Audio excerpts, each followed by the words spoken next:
Olá a todas e todos, bem-vindos ao Café Expresso, uma versão mais rápida e curtinha do podcast Café Consciência do CBioClima. Vamos lá?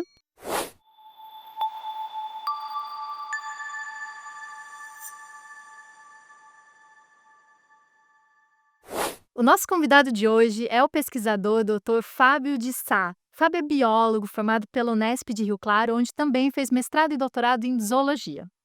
Ele teve parte da sua formação em instituições internacionais, como a Cornell University, nos Estados Unidos, e o Museu Nacional de Ciências Naturais, na Espanha. E atualmente, o Fábio é pesquisador de pós-doutorado aqui pela Unesp de Rio Claro e desenvolve seu trabalho no laboratório de herpetologia. O Fábio está interessado em entender como que a evolução pode moldar o comportamento e a diversificação dos anfíbios. Além disso, nas horas vagas, o Fábio gosta de correr, fazer trilhas na natureza. Que mais, Gabi? Então, ele comentou que quando estava na Espanha adorava ir no Museu do Prado e adora o quadro do Bosch, o Jardim das Delícias, mas a gente não precisa ir até a Espanha porque a gente tem um no MASP aqui, As Tentações de Santo Anão. Então fica essa dica também. Ou seja, uma ampla gama aí de interesses. Fábio, seja muito bem-vindo. Obrigado, muito obrigado pelo convite. Um prazer falar com vocês aqui. A gente que agradece a sua participação, Fábio, você estuda NUROS. Queria que você explicasse para os nossos ouvintes o que é esse grupo e por que a comunicação é tão importante para eles. Tá. Bom, minha formação é em zoologia, né? Eu sou especialista em anfíbios. Dentre os anfíbios viventes, nós temos hoje três ordens, que são as cecílias, as salamandras e os anuros. Então, os anuros eles envolvem os sapos, as pererecas e as rãs, né? Para os anfíbios, né, de modo geral, os anuros se destacam pela comunicação acústica. Então, quando a gente está numa zona rural, algum lugar que a gente escuta aqueles aglomerados de sapo cantando, os coachos, né? Essa nada mais é do que a comunicação deles. Então, a gente está estudando nesse projeto atual a comunicação acústica, ou seja, esses coachos dos anfíbios anuros. Quem faz os coachos? Macho, fêmea, ambos? Olha, a grande maioria das espécies apresenta só o macho vocalizando, né. Então a importância da comunicação acústica, ela está muito relacionada realmente à atração de um parceiro reprodutivo. Existem vários tipos de cantos, né. Alguns deles são direcionados para outras espécies, né, para heteroespecíficos, por exemplo, um canto que sinalize um alarme, ele é direcionado para um predador, para que aquele anfíbio, aquele anurus escape daquele predador. Mas existem muitos cantos que são relacionados ao processo de reconhecimento intraespecífico, por exemplo. Então, o macho ele vai vocalizar na beira da lagoa para atrair a fêmea. A fêmea vai poder escutar vários machos vocalizando, avaliar esses cantos. Então o canto ele sinaliza qual é a espécie, qual é o estado de saúde daquele indivíduo. Serve também, por exemplo, para manutenção de território. Então eles vão se distribuindo espacialmente no ambiente, também pelo canto. O canto ele funciona como um meio de manutenção de território entre os machos que estão competindo, né. Fábio, você, estuda 2 famílias de sapos, o Hilodide e Ciclorhamphide, que vivem em riachinhos da Mata Atlântica. O que te chama mais atenção nas diferenças de comportamento reprodutivo entre essas 2 famílias? Então esse projeto atual ele é um pouco, fruto do que eu venho desenvolvendo ao longo da minha carreira, até agora. Então assim, na minha iniciação científica e no mestrado eu trabalhei com comportamento reprodutivo, justamente envolvendo também as vocalizações. E aí foi quando eu tive contato com os ilodídeos. São rãzinhas de riachos de correnteza, e elas são endêmicas da Mata Atlântica, o que significa que elas não ocorrem em outro ambiente no mundo que não seja a Mata Atlântica, né. Então elas são encontradas no Brasil e, na Argentina, né. São 4 gêneros dentro da família Ilodidae: Crossodactylus, Ilodes, Megalose e Phantasmarana. Ciclorhamphide é um outro gênero, é uma outra família que eu fui ter contato no doutorado. Então ali, já são outro conjunto de espécies que são distribuídas em 2 gêneros e eu foquei em Ciclorhamphus. Agora, por quê? O ciclorramfos, o Géreos ciclorramfos, ele, também é endêmico da Mata Atlântica. Esse gênero só no Brasil, a gente não encontra ele em outro país. Aí também a importância da conservação desse bioma, né. E então assim, agora eu tô casando, essas famílias, porque tanto os ilodídeos quanto os ciclorramfos, eles têm um microhabitat em comum. Eles ocorrem associados a esses riachos de correnteza no interior da floresta. Mas, eles desenvolveram, né, eles apresentam uma diversificação muito diferente um do outro. Os ciclorramfos, eles são associados aos afloramentos rochosos na margem do riacho. Então, naquelas rochas que ficam próximas ao riacho, os machos e as fêmeas vão se reproduzir depositando os ovos nas frestas das rochas. Então, o modo reprodutivo da espécie, ele não está plenamente dependente do riacho, mas a umidade que tem naquela região, muito, assim, em particular, a região de cachoeiras, porque fica com uma zona ali cheia de umidade. Essa zona, essa região, ela é importante, porque ela consegue manter esses ovinhos, úmidos, então eles não dessecam. Nos ciclorramfídeos. Isso, num gênero de ciclorramfídeos, ciclorramfos. E nos ilodídeos? Nos ilodídeos, esse modo reprodutivo ele já é mais dependente da água. Aí o que Tá. acontece?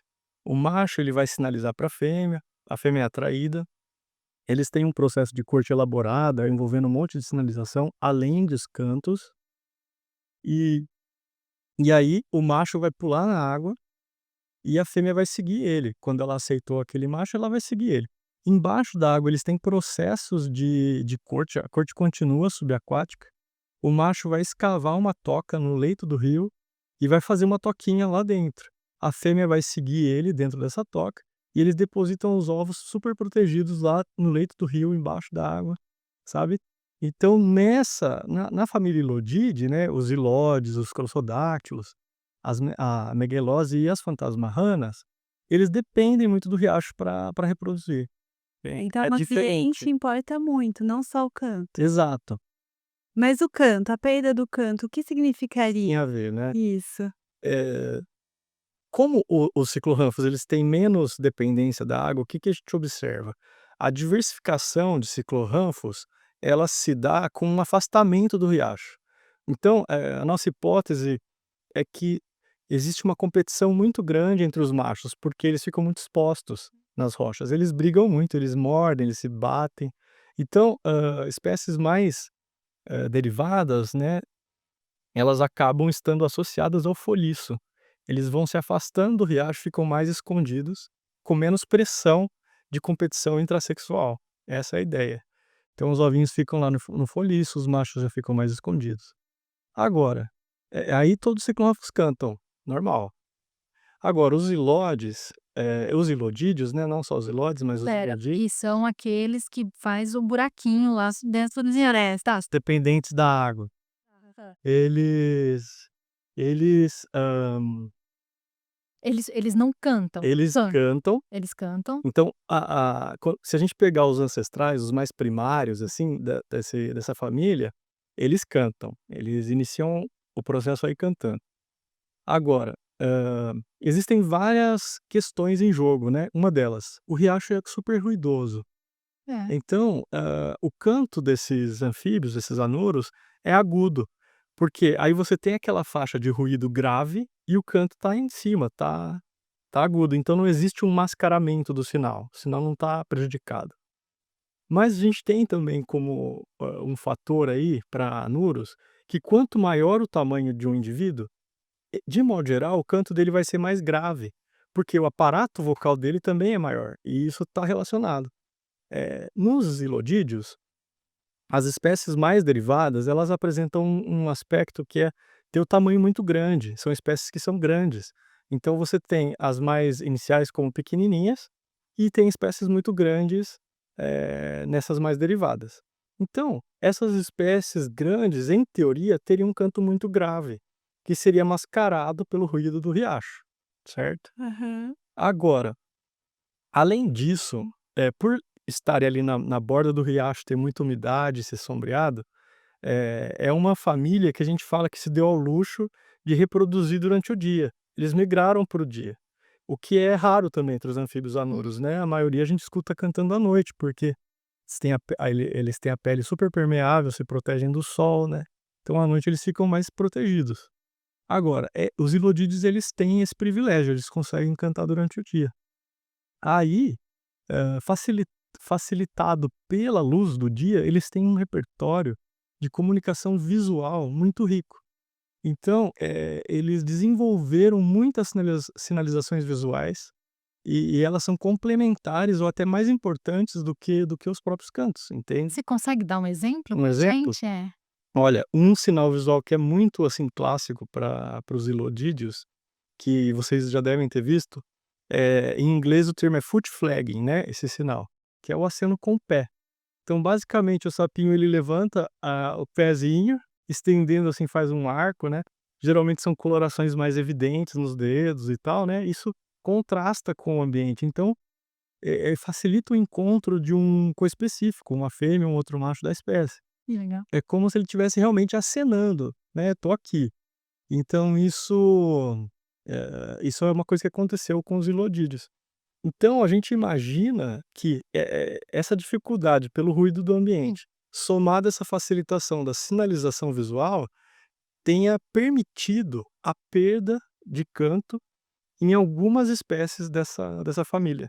Então tem algumas espécies, 2 gêneros inteiros e algumas espécies de Lodes que não cantam, pelo menos não se conhece o canto reprodutivo, não tem canto de anúncio, não tem canto de corte. Nossa, Essa é a ideia. muito legal, Fábio. E uma parte também bem legal do seu projeto envolve resgatar informações de espécies que já desapareceram. Hum. Como que vocês fazem isso? Então, porque algumas dessas espécies que não cantam, a gente não tem mais encontrado elas na natureza. Então a gente propôs no projeto também tentar incluir essas informações, porque elas são relevantes para as perguntas do projeto. Então, são diferentes frentes, né, esse projeto que eu estou conduzindo é composto por uma equipe multidisciplinar. A gente tem colaborador nos Estados Unidos, a Universidade do Texas, a Universidade de Colorado, a Universidade de Nova York, tem colaborador no Rio de Janeiro, a UERJ, o Museu Nacional, a USP. Então assim, hã tem colaboradores na Argentina também. Então o corpo de pesquisadores que estão que formam aí as pessoas que estão envolvidas no projeto, né, tá facilitando que a gente consiga obter esses dados, né. Então assim, primeiro a gente foi para campo diversas vezes, justamente nas localidades aonde a gente, sabe que as espécies ocorriam, para tentar ver se de fato elas não estavam lá, e a gente até o momento não teve muito sucesso com essas buscas. Fora isso, tem também as informações de literatura, né, então, informações de comportamento, a gente pode resgatar da própria literatura científica. Tá. Eh, Também tem exemplares em coleções científicas, então a gente pode acessar informações de morfologia, por exemplo, acessando materiais de museus, de coleções científicas do Brasil. E por fim, também tem um processo de uma metodologia de obtenção de material genético a partir de material, de museu. Por quê? O material dos anfíbios, quando a gente vai preservar um anfíbio em coleção, ele passa por um processo que envolve o formol. E o formol ele degrada o DNA, então a gente não tem mais acesso ao material genético dessas espécies, né. Hoje em dia a gente já mantém o DNA separado quando a gente vai fixar os animais, mas o material muito antigo a gente não tinha esse processo, né. Então, existe uma metodologia sendo desenvolvida e já obtendo sucesso, na qual a gente faz um processo e obtém o DNA a partir dos exemplares que passaram pelo formol. Então não são sequências de DNA muito longas, né, mas elas funcionam, elas servem de informação genética para a gente conseguir minimamente se localizar aí no cenário como um todo, sabe. Nossa, que interessante. E você comentou que já foi diversas vezes para campo, acho que imagino que principalmente na Mata Atlântica. Tem alguma experiência que você tenha passado inusitada, com alguma curiosidade que você queira compartilhar com a gente? Então, é um prazer para mim ir para campo, porque realmente, como vocês comentaram no início, né, eu gosto bastante de fazer trilha e de natureza. Então, quando eu estou em campo, eu estou muito em casa. E nessas buscas recentes que nós fizemos, eu tive o prazer de reencontrar alguns amigos, que estudavam e trabalhavam comigo durante o mestrado e doutorado. Nós tivemos a oportunidade de fazer campo juntos novamente, né, então a gente se reencontrou no campo. São colegas de trabalho que a gente desenvolveu uma amizade também ao longo dos anos. E aí, no último campo que nós fizemos, eh tinha uma base científica que era bastante, assim, de difícil acesso, então ela era uma base bem rústica, sem eletricidade, nada. Então nós tivemos que passar um tempo ali para acessar os lugares que nós queríamos, né, fazer as buscas. E a gente fala que a gente não vive sem café, né, como um bom cientista, a gente precisa de café para trabalhar. Então ali foi muito divertido, porque para preparar o café no forno a lenha, a gente ia começar na lenha, né. Então era o processo lento, assim, era a lenha, vamos acender o café, Mais demorado da história do um campo. café apurado, né, um perrengue sob controle. Eu acho que foi bem legal, assim, foi divertido, sabe. Imagino que as trilhas vocês que têm que abrir também. Nesses campos a gente teve sorte, que já estavam abertas, mas, às vezes precisamos também, aí é bom que já coloca a gente um pouco em dia com a atividade física. Não, ali, né. Fábio, nós gostaríamos de agradecer demais a sua participação, foi super legal o nosso papo. Você quer deixar o seu contato, o contato do laboratório, para quem queira falar com Claro. vocês? Posso deixar meu e-mail, é fabio.sa@unesp.br. Perfeito. Muito obrigada de novo por você ter topado participar com a gente. Eu que agradeço, um prazer falar com vocês. Foi um bate-papo super legal. Obrigada, Fábio. E nossos ouvintes, obrigada por ouvir o Café Expresso. Nos acompanhe pela página do CBioclima, pelo YouTube e também pelo nosso Instagram, @CBioclima. Tem episódio novo toda terça-feira do mês. O roteiro, criação de pauta e apresentação é feito por mim, Daiane Carreira, e pela Gabriela Andrieta. A gravação é feita no estúdio da Unesp e a edição de vídeo e áudio pelo Dudu Coladete. Até o próximo episódio. Tchau!